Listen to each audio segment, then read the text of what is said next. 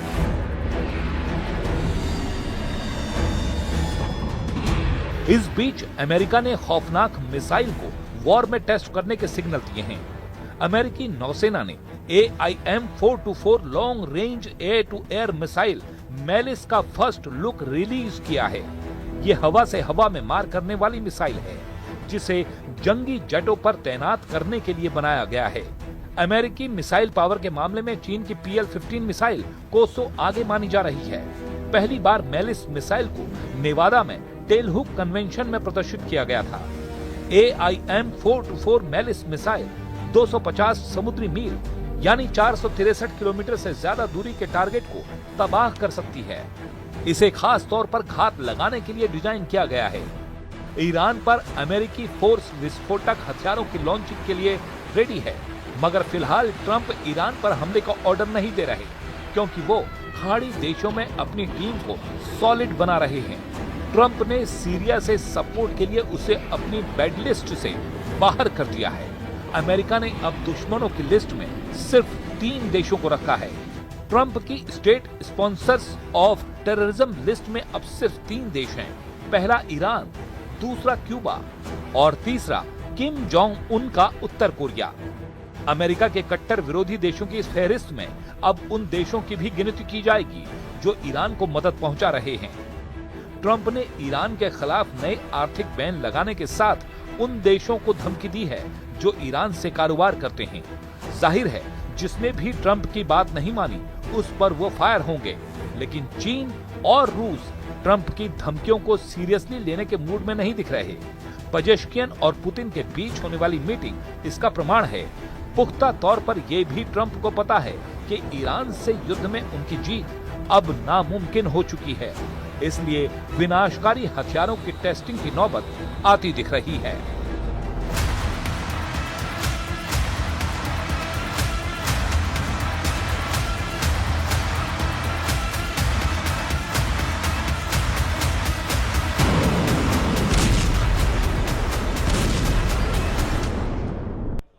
PoK PoK और बलूचिस्तान में बगावती विद्रोह से पाकिस्तानी फील्ड मार्शल आसिम मुनीर बेचैन हो गए हैं।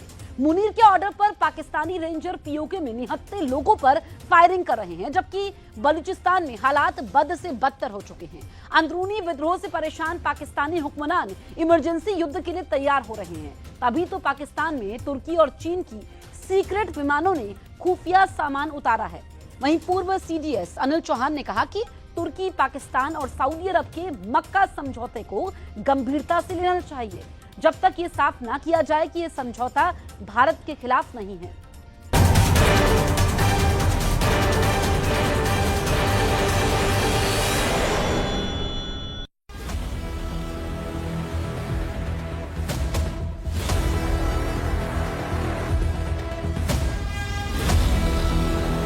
पाकिस्तानी फील्ड मार्शल आसिम मुनीर और पाकिस्तान का कठपुतली पीएम शहबाज शरीफ डोनाल्ड ट्रंप की चापलूसी करने में कोई कसर नहीं छोड़ते, लेकिन लाख कोशिशों के बाद भी फेल हो जाते हैं।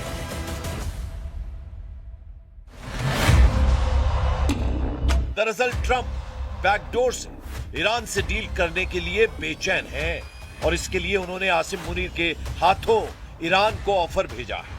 लेकिन अब खबर यह है कि अचानक मुनीर ईरान का दौरा खत्म करके पाकिस्तान वापस लौट चुके हैं।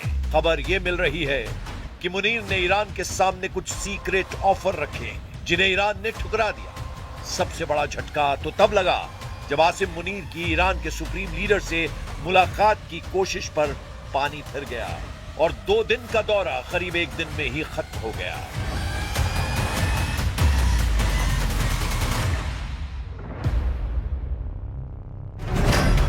मुनीर शहबाज सोच रहे थे कि डोनाल्ड ट्रंप को खुश कर देंगे तो एक बार फिर कटोरे में कुछ कर्ज की भीख पड़ जाएगी, लेकिन ईरान ने पाकिस्तानी फील्ड मार्शल की उम्मीदों पर पानी फेर दिया। यह अलग बात है कि मुनीर को अमेरिका और ईरान का मामला सुलझाने से पहले पाकिस्तान की हालत पर नजर डालनी चाहिए, क्योंकि उनसे पाकिस्तान की हालत ही नहीं संभल रही। चले हैं अमेरिका ईरान की डील कराने। तस्वीरें देखो। पीओके और बलूचिस्तान के बागियों ने मुनीर को छठी का दूध याद दिला दिया है। पीओके से नई तस्वीर आई जिसमें लोगों की आवाज दबाने के लिए वादी गोलियों की तड़तड़ाहट से गूंज उठी। जवाब में लोगों ने पत्थर उठा लिए।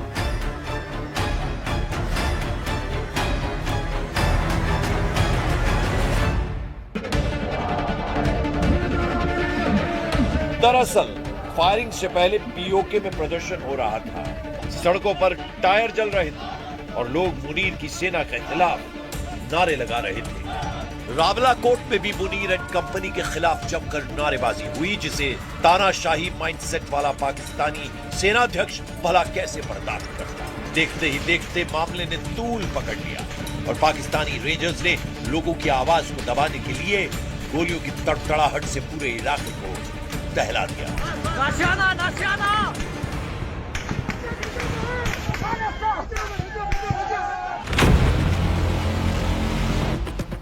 लेकिन लाख जुल्म के बावजूद पीओके के कश्मीरी झुकने को तैयार नहीं है। बड़ों को तो छोड़िए, शहबाज और मुनीर के खिलाफ बच्चे भी बोलने से पीछे नहीं हट रहे। एक छोटी बच्ची को सुनिए कैसे उसने पाकिस्तान के हुक्मरानों को सच का आईना दिखाया। मैं 3 क्लास की तुलबा हूँ। मैं स्कूल जाना चाहती हूँ लेकिन स्कूल बंद है। मुझे अपने स्कूल की बहुत याद आ रही है और ये जो जालिम हुक्मरान है क्या हमें दहशतगर्द बोलते हैं। क्या मैं भी दहशतगर्द हूँ? वो जो आपने कोटली में 2 साल की बच्ची मारी थी, क्या वो भी दहशतगर्द थी? अब जो भी नई तारीख शुरू करते हैं आप उसको दहशतगर्द का लक़ब दे देते हैं। जो बाहर के लोग हैं मैं उनको ये कहना चाहती हूँ कि आप प्लीज हमारी आवाज उठाएं। शुक्रिया।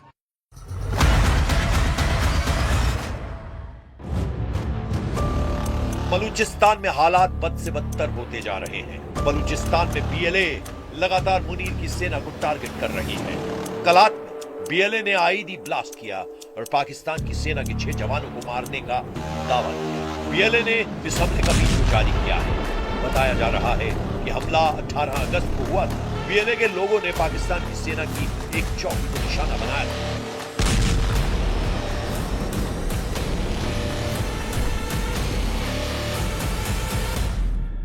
हम हमने सिर्फ अपना हक मांगा था, जिसे आप लोगों की अदालत में दहशतगर्दी समझा जाता है। आप लोग हमें राशन नहीं पहुंचाएंगे तो क्या हम भूखे मर जाएंगे? रिस्क का वादा अल्लाह ताला ने किया है और वही हमें रिस्क देगा। जो पत्थर में कीड़े को रिस्क दे सकता है वो हम कश्मीरियों को भी रिस्क दे देगा। और अपने हुकूक मांगना अगर दहशतगर्दी है तो हाँ, हम हैं दहशतगर्द। अब हमारी यूनिवर्सिटी CMH हमें सऊदी अरबिया वालों ने बना के दिया है, बॉयज डिग्री कॉलेज हमें दुबई वालों ने बना के दिया है, जिसपे इनकी गंदी रेंजर्स ने कब्जा किया हुआ है। हम किधर जाएं कश्मीरी? इस बीच खुर्रम में हुए हमले, धमाकों और फायरिंग के बाद बलूचिस्तान में अगले 24 घंटे के लिए अलर्ट जारी किया गया है। अलर्ट में कहा गया है कि अगले 24 घंटे बलूचिस्तान के लिए संवेदनशील हैं। दरअसल मुनीर की सेना बलूचिस्तान के लोगों को परेशान करने का मौका नहीं छोड़ रही है। लोगों को टॉर्चर किया जाता है, जो आवाज उठाते हैं उनको गायब कर दिया जाता है। हालात ये हैं कि पाकिस्तान की संसद में मौजूद कुछ नेताओं ने शहबाज सरकार से अपील की कि वो बलूचिस्तान के लोगों पर रहम करें। आपको दिखाई जा रहे हो ये पुलिस की बगैरत के बच्चे लगातार फाइट कर रहे हैं। यानी 4 सूबों का पाकिस्तान बगावत की आग में जल रहा है। शहबाज शरीफ से सरकार और आसिम मुनीर से फौज संभल नहीं रही, जिसकी वजह से फिर यहीं से तेज हो जाता है पाकिस्तान का प्रोपेगेंडा वॉर। पाकिस्तान की हिस्ट्री है कि जब जब वो फंसता है भारत के खिलाफ साजिश करना शुरू कर देता है, और एक बार फिर वही हो रहा है। LOC और इंटरनेशनल बॉर्डर के करीब पाकिस्तान का ड्रोन देखा गया है। ये पाकिस्तान को तुर्की से मिला TB2 ड्रोन था, जो भारत की तरफ निगरानी कर रहा था। ड्रोन का फ्लाइट पाथ जम्मू और सियालकोट के बीच ट्रैक किया गया। बॉर्डर के करीब ड्रोन ट्रैक होने के बाद भारतीय एयर डिफेंस को अलर्ट कर दिया गया और पाकिस्तान की नई साजिश को भारत की पहली निगरानी ने एक्सपोज कर दिया है। दरअसल पाकिस्तान के एयर स्पेस में 19 से 21 अगस्त के बीच 60 घंटे के दौरान तुर्की और चीन के मिलिट्री प्लेन्स उड़ान भरते नजर आए। यही नहीं, ये मिलिट्री प्लेन कई बार पाकिस्तान के स्ट्रेटेजिक तौर पर अहम एयरबेस पर इतने कम समय में इतनी बड़ी संख्या में मिलिट्री प्लेन्स की लगातार उड़ान पाकिस्तान के एयर स्पेस में रहने वाले सामान्य मिलिट्री एयर ट्रैफिक से हटकर नजर आए।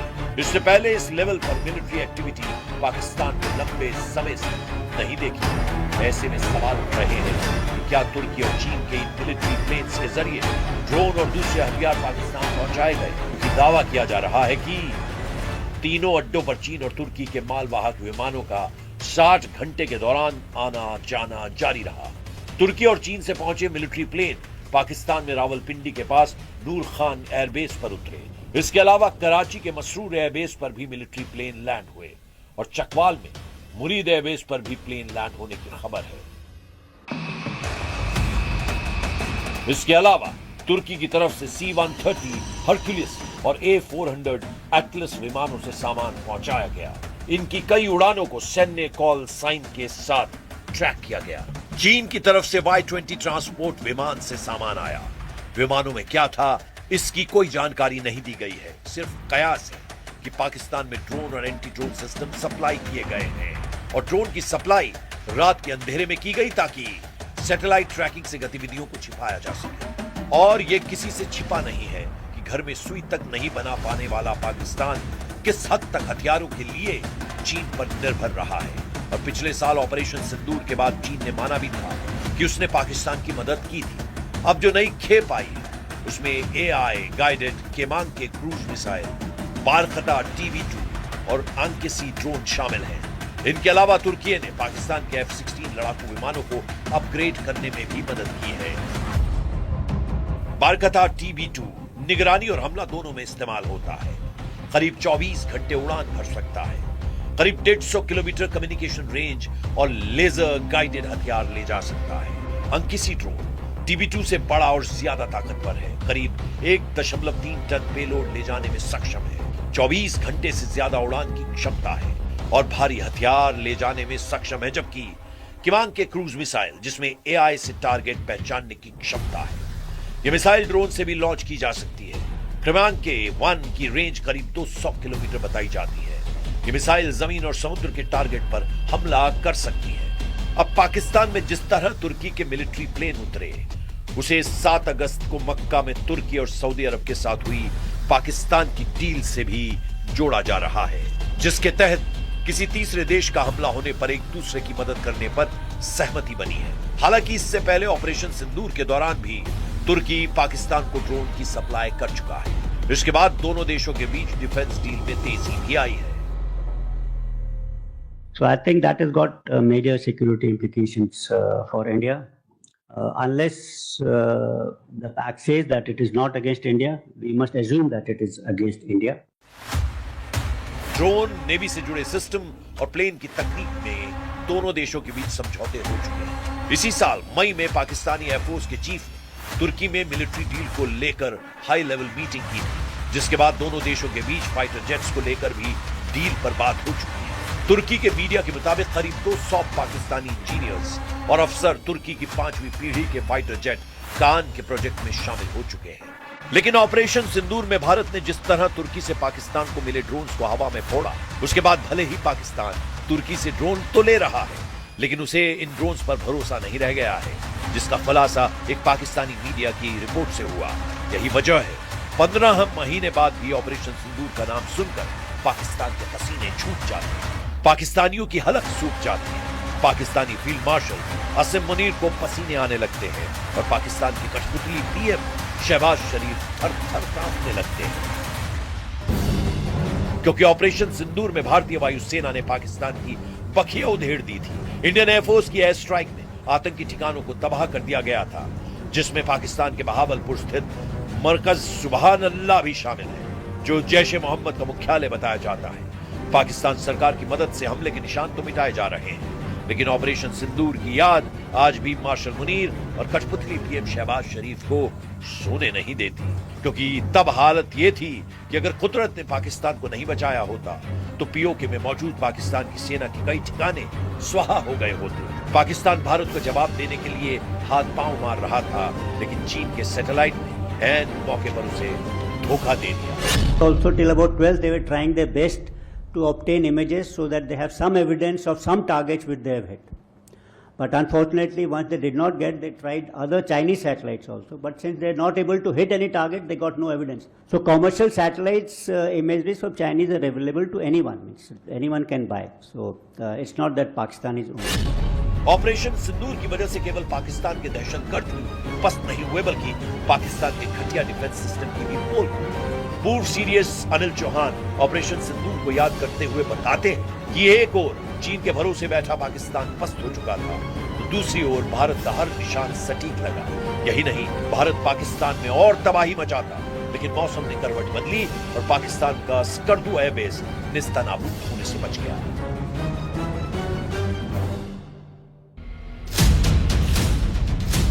एक बार फिर पाकिस्तान ने भारत को उकसाने की कोशिश करके गलती कर दी है, लेकिन ये मोदी का नया भारत है, चुप नहीं रहता, तुरंत जवाब देता है। कुछ दिनों पहले इस्लामाबाद में पाकिस्तान ने भारतीय हाई कमीशन की सिक्योरिटी से खिलवाड़ करने के लिए वहां लगे कुछ स्ट्रक्चर को हटा दिया, तो भारत ने दिल्ली में पाकिस्तानी हाई कमीशन के बाहर बुलडोजर चलवा दिया। भारत के तेवरों से साफ है कि अगर इस बार पाकिस्तान ने कोई गलती की तो पहले से ज्यादा मार पड़ने वाली है, और पाकिस्तान भी ये जानता है कि वो कितनी भी तैयारी कर ले, कितना भी फर्जी माहौल बना ले, कितने भी हथियार जुटा ले, भारत से भिड़ने पर उसका पिटना तय है, क्योंकि ऑपरेशन सिंदूर में पाकिस्तान ही नहीं, पूरी दुनिया भारत के घातक हथियारों और भारत के मजबूत एयर डिफेंस का लोहा मान चुके हैं।